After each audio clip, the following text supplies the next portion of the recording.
ఇంకా భూమి మీదకి రాలేదు ఆయన.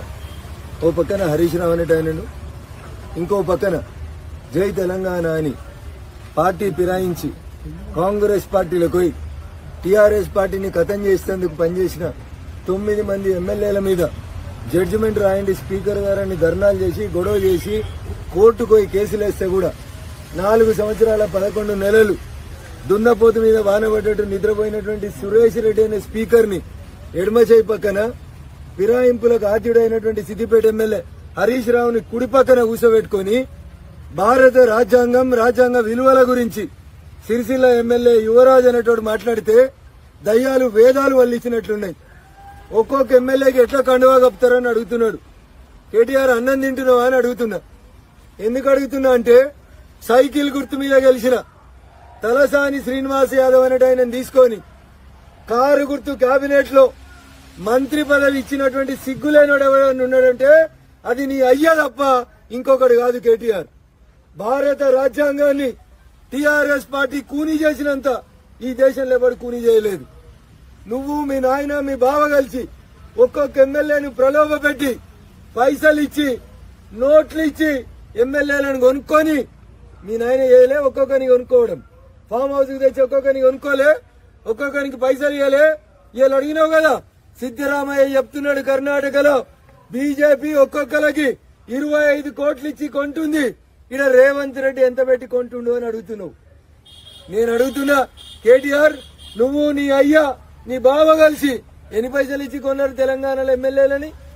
కాంగ్రెస్ పార్టీకి వెళ్ళి 12 మంది ఎమ్మెల్యేలని ఎమ్మెల్సీలని ఒక్కొక్కరిని దొరకబట్టి కేసులున్నాయని, భూములు క్లియర్ చేస్తామని, రియల్ ఎస్టేట్ క్లియర్ చేస్తామని సిగ్గు లేకుండా తెలంగాణలో 63 సీట్లు ఇచ్చి అధికారం ఇచ్చిన రోజు నీ అయ్యాదే పనిచేసిండు. 88 సీట్లు ఇచ్చి తెలంగాణను మంచిగా పాలించమని రెండోసారి ముఖ్యమంత్రి చేస్తే నువ్వు భూమి మీద నడవక నువ్వు మీ అయ్య కలిసి కాంగ్రెస్ ఎల్పీని విలీనం చేసుకున్నారు. నేను సైన్స్ టీచర్ని, సైన్స్ నమ్ముతాను, గురుత్వాకర్షణ సిద్ధాంతాన్ని నమ్ముతాను. నువ్వేం చేసినావో ఇలా రేవంత్ రెడ్డి అనేటోడు కూడా గదే చేస్తున్నావు. భూమి గుండ్రంగా ఉంటది. నువ్వు మీ నాయన కలిసి 10 ఏళ్లలో కాంగ్రెస్ పార్టీని ఖతం చేసేందుకు ప్రయత్నం చేస్తే రాజ్యాంగాన్ని కూనీ చేసి ఏదో 2/3 వంతు వస్తే తీసుకోవచ్చు అని చెప్పిండు. రేపు రేవంత్ రెడ్డి కూడా అదే చేస్తాడు. ఏం బాధపడకు రామారావు, నీ ఎమ్మెల్యేలు 39లో ఒకటి ఓడిపోయినావు, 38 మిగిలింది. 38లో 2/3 వచ్చేదాకా రోజుకొకరిని నువ్వు నీ అయ్యి ఎట్లయితే తీసుకున్నారో అట్లే కాంగ్రెస్ వాళ్ళు కూడా తీసుకుంటారు. 2/3 అయినాక మీ అయ్యకు ఎల్పీ లేకుండా విలీనం చేసుకుంటాడు. ఇది మీకు జరగాల్సిందే.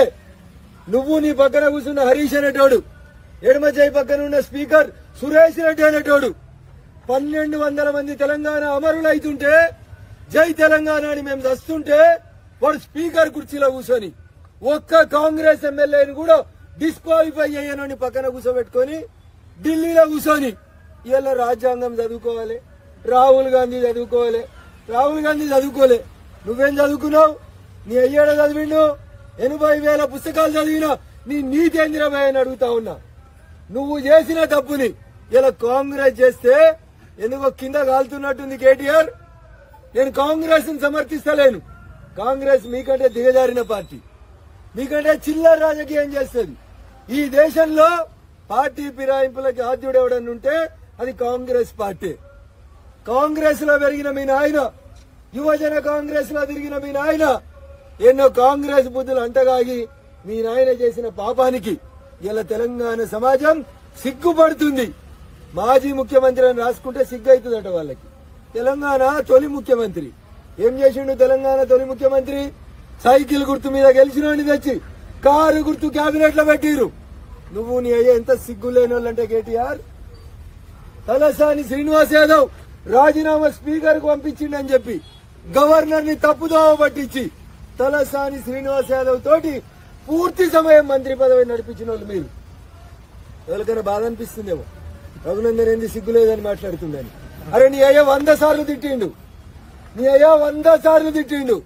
తెలంగాణలో సామెత ఉంటది కేటీఆర్, ముంగట్ నాగలు ఎట్లా పోతే వెనుక నాగలు కూడా గట్లే పోతుంది. అది రూల్. అది నువ్వు జై తెలంగాణ అనే కంటే ముందు ఏప్రిల్ 27, 2001 జలదృశ్యంలో జై తెలంగాణ అన్నోడు రఘునందన్. ఫిరాయింపుదారులు వద్దు సార్, ఈ ఫిరాయింపుదారులే రేపు ఫిరంగులై పేలుతారు, నువ్వు దత్తావు కేసీఆర్ అని చెప్పి టీఆర్ఎస్ లోకి వెళ్ళి బయటికి వచ్చినాడు రఘునందన్. అందుకని నిన్ను, నీ బావని, నీ అయ్యని అందరికంటే ఎక్కువ తిట్టే అధికారం ఏమనుకని ఉందంటే మెదక్ జిల్లాలో 100 సార్లు జైలుకు పోయి జై తెలంగాణ అని అనేక మంది అమరులైనటువంటి విద్యార్థుల ఆత్మలకి ప్రతినిధిగా నిలబడినటువంటి రఘునందన్ కు మాత్రమే నిన్ను, నీ కుటుంబాన్ని నిలదీసేటువంటి హక్కు ఉంటుంది. శంకరమ్మకి మలి దశ తెలంగాణ ఉద్యమాన్ని మలుపు తిప్పిన శంకరమ్మకి, శ్రీకాంతాచారి తల్లికి, ఆగిరికి అమరవీరుల స్తూపం ఓపెనింగ్ కంటే ముందు రోజు నువ్వు నీ అయ్య మోసం చేసి వాట్సాప్ గ్రూపులలో పెట్టి శంకరమ్మకి ఎమ్మెల్సీ ఇచ్చినామని చెప్పి, 2 గన్మెన్లను ఇచ్చినామని చెప్పి, సిగ్గు లేకుండా ఆంధ్ర కాంట్రాక్టర్ కట్టినటువంటి అమరవీరుల స్తూపాన్ని ఓపెన్ చేసిన తెలంగాణ ద్రోహి ఎవడని ఉన్నాడంటే నువ్వే కేటీఆర్ తప్ప ఇంకొకటి కాదు. ఇది నా గుండె తప్పుడు కాదు, తెలంగాణ ప్రజల ఆక్రందన, ఆక్రోశం.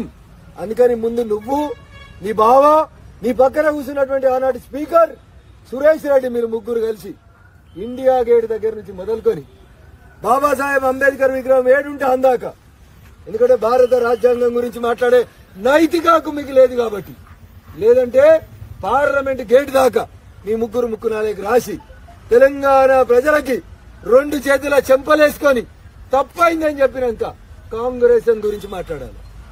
అంతకంటే ముందు మీరు మాట్లాడితే తెలంగాణ సమాజం మిమ్మల్ని క్షమించాలి కేటీఆర్ అని చెప్తా ఉన్నా.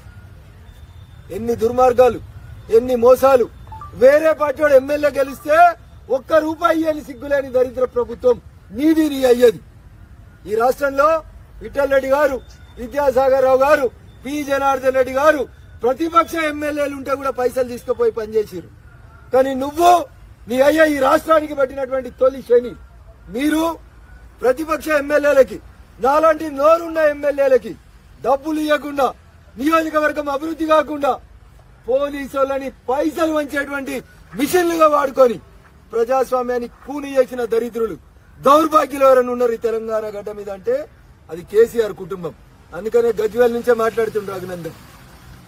నీకు, మీ నాయనకి, మీ బావకి ఏమన్నా పౌరుషం, తెలంగాణ రోషం, తెలంగాణ గడ్డ మీద పుట్టినమనే విశ్వాసం ఉంటే మీరు ముగ్గురు శాశ్వతంగా రాజకీయాలకి రాజీనామా చేసిపోవాలి బిడ్డ. లేకపోతే సిరిసిల్లలో మన నీకు బీజేపీ వాళ్ళు ఎట్లయితే నీకంటే ఎక్కువ ఓట్లు తెచ్చుకొని బుద్ధి చెప్పిర్రు, సిద్దిపేటలో నీ బావ సాగు తప్పి కన్నులోట పోయేటట్టు చేసినామో అట్లా సమాజం మొత్తం మిమ్మల్ని వెంటబడుతుంది, వేటాడుతుంది. మీకు తెలంగాణ 1200 మంది అమరుల ఆత్మఘోష ఏదైతుందో ఆ ఉసురు దాకి మీరు చస్తారని చెప్పి ఈ సందర్భంగా హెచ్చరిస్తా ఉన్నా. ఈ వీడియో మీకు నచ్చినట్టయితే లైక్ చేయండి, 10 మందికి షేర్ చేయండి. అలాగే కామెంట్ల రూపంలో మీ అభిప్రాయాలను మాతో పంచుకోండి. Nationalist hub group of channels ను సబ్స్క్రైబ్ చేసుకుని తెలుగునాట జాతీయవాద జర్నలిజాన్ని ప్రోత్సహించండి. ఈ వీడియో కింద ఉన్న బెల్ ఐకాన్ పై క్లిక్ చేయడం మర్చిపోవద్దు.